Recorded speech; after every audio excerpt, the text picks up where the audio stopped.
নমস্কার, আমি সায়ন্তিকা। আমার চ্যানেল দ্য রিফ্লেক্টিভ ট্রেডারে আপনাদেরকে স্বাগত জানাই। আমি আগামী সপ্তাহের জন্য আমার পার্সোনাল ভিউ অনুযায়ী 5টি স্টককে সিলেক্ট করেছি। আপনারা সুইং ট্রেডের জন্য সিলেক্ট করেছি।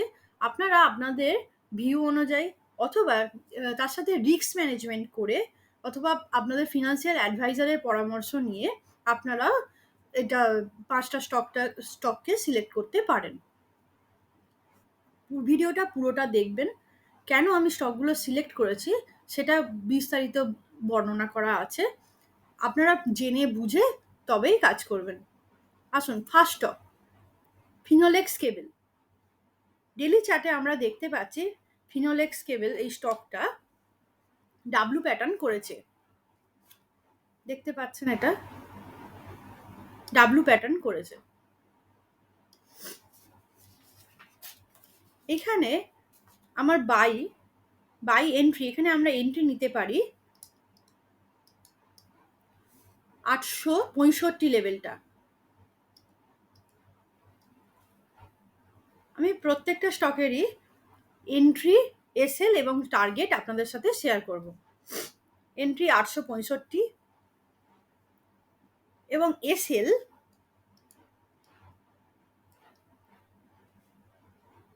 798। ফার্স্ট টার্গেট আমাদের কি হতে পারে?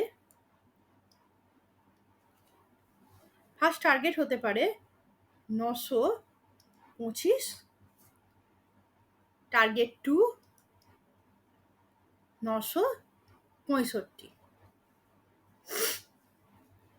এবার আসি নেক্সট স্টক নাম্বার সেকেন্ড, এসকটস।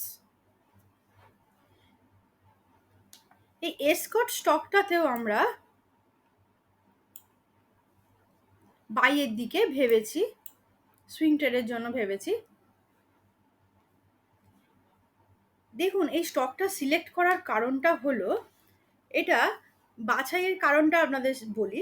এটা ক্রমাগত আপ ট্রেন্ডে চলেছে, দেখতে পাচ্ছেন, ক্রমাগত আপ ট্রেন্ডে চলেছে। আপ ট্রেন্ডে চলার পরে এখানে ব্রেকআউট হয়েছে এবং ব্রেকআউট দেওয়ার সাথে সাথে লাস্টে যে ক্যান্ডেলটা ক্লোজ দিয়েছে সেটা হাইয়ের কাছে গিয়ে ক্লোজ দিয়েছে, ক্লোজিংটা হাইয়ের কাছে। এখানে এই স্টকটার ক্ষেত্রে এন্ট্রি প্রাইস হতে পারে 2250, এসএল 2184, টার্গেট 2345। আপনারা অবশ্যই জেনে বুঝে আপনাদের টার্গেট সিলেক্ট করবেন। এবার আসি থার্ড স্টক,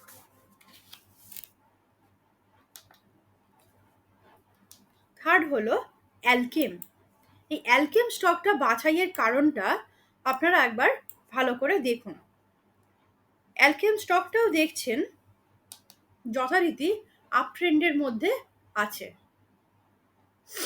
এখানে দেখবেন আপ ট্রেন্ডের সাথে সাথে এখানে প্রাইসটা হায়ার লো করেছে, দেখতে পাচ্ছেন। এখানে একটা লো হওয়ার পর এই লোটা ওপরের দিকে আছে আগের লোকে, তার মানে আগের লোকে এটা রেসপেক্ট করেছে এবং প্রাইসটা লাস্ট ডে প্রাইসটা হাইয়ের কাছেই ক্লোজ দিয়েছে। এক্ষেত্রে এই স্টকটাতে আমার এন্ট্রি ভেবেছি 3518 আর এসএল 3448। টার্গেটগুলো কি হতে পারে? ফার্স্ট টার্গেট হতে পারে 3622, সেকেন্ড টার্গেট 3700। এইভাবে আমরা ভিউটা নিতে পারি। এরই মাঝখানে আপনাদের জানিয়ে রাখি, আমি regular bank Nifty pre market analysis করি, লেভেল অ্যানালিসিস করি, আপনাদের সাথে যেটা শেয়ার করি রেগুলারই। এছাড়া এটা হচ্ছে আমার সুইং ট্রেডিংয়ের স্টক সিলেকশনের ফার্স্ট ভিডিও। আপনারা রেগুলারই ইন্ট্রাডে স্টকের আপডেট পাবেন। প্লিজ আমার চ্যানেলটিকে সাবস্ক্রাইব করুন, সাপোর্ট করুন এবং কমেন্ট করুন, লাইক এবং শেয়ার করুন।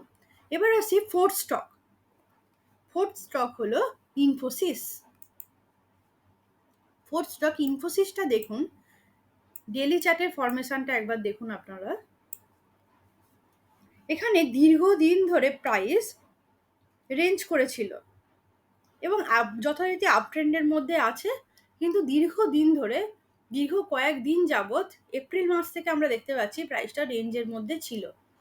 এই রেঞ্জটার ব্রেকআউট হয়েছে এবং তার সাথে যে প্রাইসটা আগামী দিনের যে ক্লোজিংটা সেটা হাইয়ের কাছে হয়েছে। এখানে এই ইনফোসিস স্টকে আমরা এন্ট্রির কথা ভেবেছি আমি, বাই এন্ট্রি 1340, এসএলটা হলো 1295। এক্ষেত্রে টার্গেটগুলো কি কি হতে পারে? ফার্স্ট টার্গেট হলো টার্গেট 1 1385, টার্গেট 2 1435। নাম্বার ফিফথ, 5 নম্বর স্টক হলো হিরো মোটর। এখানে দেখুন এই 2920 লেভেলটা এই স্টকের জন্য ভীষণ ইম্পর্টেন্ট লেভেল। 2920 লেভেলে এই লেভেলটার আশেপাশে বারবার রিজেকশন এসেছিল। এটা এখন যেটা রেজিস্ট্যান্সে কনভার্ট হয়েছিল, কিন্তু এটা আপ ট্রেন্ড বরাবর চলছে। এছাড়া আগামী দিনের যে ক্লোজিংটা ক্যান্ডেলটার হাইয়ের কাছে ক্লোজিং হয়েছে। এখানে এন্ট্রিটা কি হতে পারে? এন্ট্রি লেভেলটা হতে পারে 2921,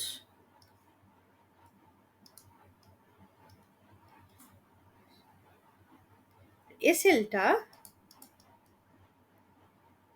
2835। এসএল একটা গুরুত্বপূর্ণ বিষয়। টার্গেট কি কি রেখে চলতে পারি?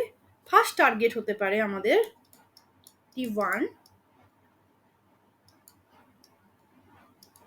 এটা T2 3070। অবশ্যই বন্ধুরা আপনারা নিজেদের রিস্ক ম্যানেজমেন্ট করে অবশ্যই এন্ট্রি নিতে পারেন, কারণ শেয়ার মার্কেটে ঝুঁকি সবসময় আমাদের থাকে। Thank you for watching my video.